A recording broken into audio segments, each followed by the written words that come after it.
Stretcher پر جنازہ ہے اور فرش پر دسترخوان بچھا ہے۔ یہ دنیا ہے، یہ یوں ہی چلتی رہے گی۔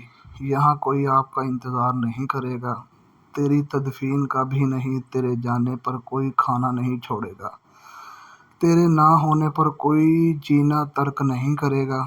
لہٰذا اپنے یہاں اپنے وہاں کے لیے عمل کیجیے۔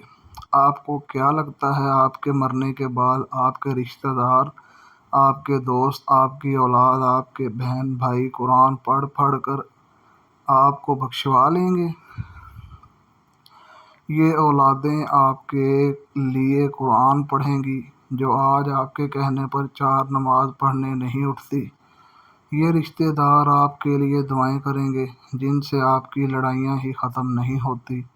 یہ دوست آپ کے لیے فاتحہ پڑھیں گے جو آج دین پہ آنے کی وجہ سے آپ کا مذاق اڑاتے ہیں۔ یہ بہن بھائی آپ کے لیے صدقہ خیرات کریں گے جو عید کے عید ملتے ہیں۔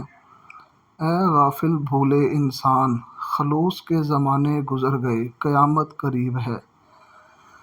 یہ افراتفری کا دور ہے، یہاں لوگ زندوں کو بھولے بیٹھے ہیں، مرنے کے بعد تجھے کون یاد رکھے گا؟ اپنی آخرت کی فکر خود کریں، اپنے لیے قرآن خود پڑھیں، یہی عقل مندی ہے، اور اپنے ہاتھ سے صدقہ خیرات کر کے رخصت ہوں۔